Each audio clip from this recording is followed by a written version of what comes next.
y vamos a comentar detalles referente a la reunión que mantuvimos con autoridades de la Unión Europea en Paraguay para explicar detalles. Fue una reunión, podríamos decir, un poco informal porque fue distendida, sin lo que es el formato de una conferencia de prensa muy cuadrada, entonces hubo bastante feedback, como se dice, que podíamos hacer varias preguntas y estuvimos hasta que se agotaron todas las preguntas, más de 2 horas de reunión, pero al menos fueron respondidas todas las consultas. Hicimos una placa resumiendo los principales puntos referente a lo que es este reglamento, que es una disposición de la Unión Europea, una disposición autónoma para las importaciones de productos cárnicos y de agricultura, para todos los países, no solamente para los países del Mercosur, sino que incluso a todos los países del mundo, incluso en el mercado interno. O sea que dentro de los países que forman parte de la Unión Europea también tienen que cumplir estos criterios. Así mismo. Bueno, y veamos entonces qué es lo que plantean. Bueno, los principales criterios que se tienen en esta es una ley ambiental que decidió la Unión Europea, es en paralelo a lo que es el acuerdo Mercosur y Unión Europea, porque recordemos que los gremios de la producción decían de que es como una letra chica este acuerdo de la Unión Europea con el Mercosur, y ellos decían que no, porque es una legislación que rige para todos los países del mundo que deseen comercializar carnes y productos de agricultura. Con otros países también están en bastante discusión, por ejemplo, con el tema del cacao, del café, porque el fin es que contener lo que es la deforestación, que ya no haya más en el mundo para impactar, o sea, a mitigar el impacto del cambio climático en el mundo. Y entonces las principales normativas que se tienen que cumplir es la producción legal del producto, que a nosotros lo que más nos interesa es soja y productos cárnicos, y demostrar que la producción no demostró deforestación. ¿Cómo se va a demostrar? Es algo que tiene que definir las autoridades del gobierno, cuáles van a ser los mecanismos, y sería como una certificación, pero se está trabajando en cómo sería este sistema. Este punto 1, Gaby, me parece interesante porque decían algunas personas de gremios de la producción en nuestro país que es una intromisión, como que se pierde la soberanía, una atropella la soberanía, escuché ayer en algunas declaraciones, pero lo que pide la Unión Europea es, a ver, cumplí con tu propia ley interna que se tenga en materia ambiental o tus leyes internas, reglamentaciones que tengas en materia ambiental. Eso sería, digamos, el punto 1. Y el punto 2 es demostrarme que realmente no deforestaste. Claro, y el corte, porque tenemos en cuenta informes internacionales que dicen de que desde los 90 a la fecha hubo mucha deforestación, es muy diferente como se le ve a Paraguay en el mapa y sus bosques. El corte, el punto de referencia es el año 2020. De ahí para adelante, entonces, no tiene que haber más deforestación y tiene que demostrarlo mediante coordenadas GPS o puede ser el sistema que considere actualmente las autoridades del gobierno en coordinación con los gremios de producción. E incluso, además de poner una nueva normativa, dice, bueno, vamos a poner 10 millones de euros para el sistema que quieran implementar, de modo que ponemos la ley y ponemos también un dinero no reembolsable de 10 millones de euros, pero tiene que ser aprobado y únicamente para implementar este sistema, y este año vence este plazo o ya no tendría más posibilidades de usar ese dinero. Me parece muy interesante ese tema, Gaby, por el lado del uso de la tecnología.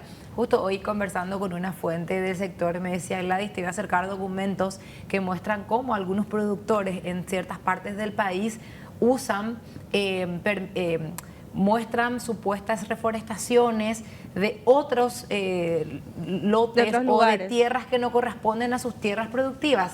Entonces, digamos que el papel aguanta todo, muestran ante el Ministerio del Ambiente, mira, estos son mis papeles, tienen efectivamente el permiso ambiental, pero es algo que está fraguado. Entonces, el georreferenciamiento, el uso de la tecnología a través del georreferenciamiento va a poder permitir que yo pueda saber, a ver, yo le quiero vender a Gabriela es parte de la Unión Europea y yo voy a decir que de acá hasta acá es mi producción, y entonces la tecnología va a poder decirme que en ese local o en ese lugar, digamos, se tiene determinada cantidad de bosques y versus cómo se tenía anteriormente. Entonces, interesante es ese tema de demostrar que la producción no causó esta deforestación. Sí. Pero también acá mencionas otras cuestiones, Gaby. Sí, en cuanto a lo que está vinculado con el punto anterior de demostrar que la producción legal, y cuáles son estas normativas que están vinculadas a los principales criterios.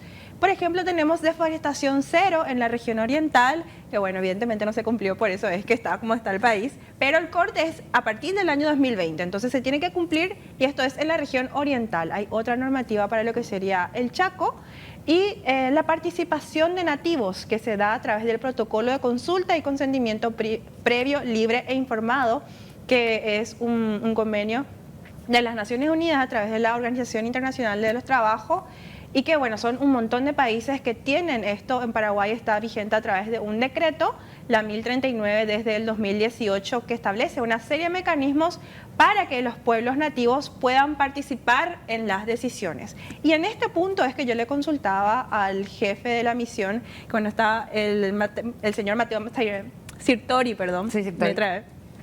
Bueno, que cómo se estaría dando el cumplimiento, porque recordemos que tenemos una denuncia del pueblo Macá que se invadió su cementerio, el propio Estado al hacer el puente Héroes del Chaco. Entonces, en este caso, ¿cómo se estaría implementando para la exportación de Paraguay de productos cárnicos y de agricultura? Bueno, y eso es un mecanismo que tendría que establecer el país mencionado. O sea, vos le planteaste, ¿cómo si el Estado luego no cumple con ese protocolo de consulta y consentimiento previo libre para los nativos cuando se hace cualquier proyecto que pueda afectarles? ¿Cómo el Estado va a exigirle a un privado que cumpla lo mismo? Exactamente, esa es la situación que se está planteando y bueno, hay actualmente un fondo de 10 millones de dólares y se le podría utilizar ese dinero entonces para poder también apoyar a los pueblos indígenas que tienen esta situación, que el propio Estado, que tiene que garantizar el cumplimiento, al parecer no cumplió. De hecho está haciendo una investigación actualmente y todavía no hay resultados desde hace 4 años que se hizo la denuncia. Y bueno, ahora se plantea un nuevo escenario que podrían aprovechar las comunidades indígenas a través de su representación, que es el INDI, para poder participar en este sistema, nos decía, porque todavía no se firmó ningún acuerdo. Entonces está todavía esa ventana, esa posibilidad de que los indígenas participen también en ese sentido. Pero sería, perdón, antes de pasar al último punto, pero sería, digamos, para el área de producción, es decir, producciones que afectan a las áreas de los nativos, de los pueblos nativos. Exactamente, porque recordemos, nuevamente recurro a un ejemplo porque es bastante concreta la denuncia de la comunidad Macá, que en el sistema, para el Estado, esa tierra donde está el puente no pertenece a los Macá. Y por eso es que el Ministerio del Ambiente dio el permiso de impacto ambiental para hacer la obra al Ministerio de Obras Públicas, pero porque no figura en el sistema del Ministerio del Ambiente. ¿Cómo entonces va a civilizar a un pueblo si no está figurando en su propio sistema?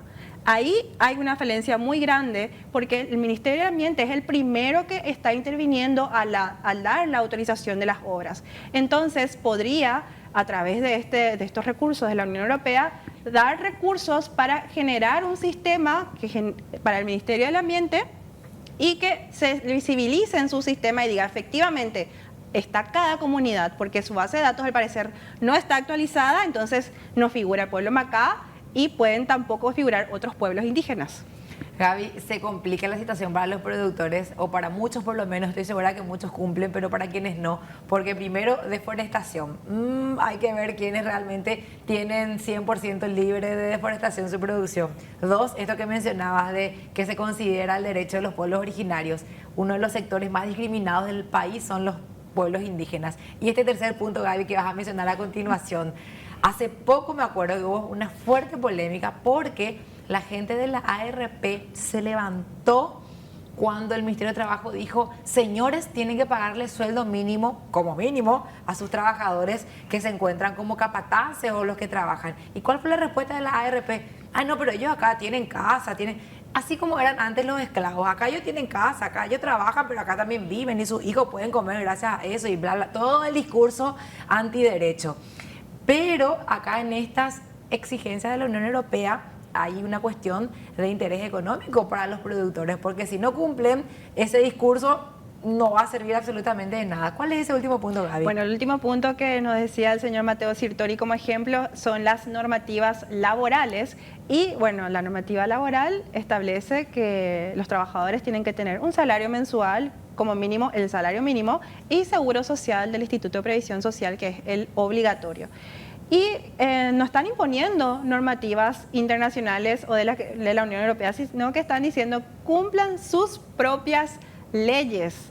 Y eso es lo que van a estar controlando, o sea que el Estado paraguayo va a controlar, tiene que demostrar a la Unión Europea a través de los importadores para que podamos exportar productos cárnicos y de agricultura. Entonces, esos son los ejemplos, las principales normativas que se van a estar controlando. Todavía siguen las negociaciones de cómo va a cumplirse este proceso de trazabilidad para que nosotros podamos exportar principalmente carne y soja a la Unión Europea, países de la Unión Europea. Gaby nos hizo gentilmente este resumen, pero ya me comentaba que la reglamentación tiene 44 páginas. 49. Así que, 49 páginas, así que Gaby, muchísimas gracias por esta presentación.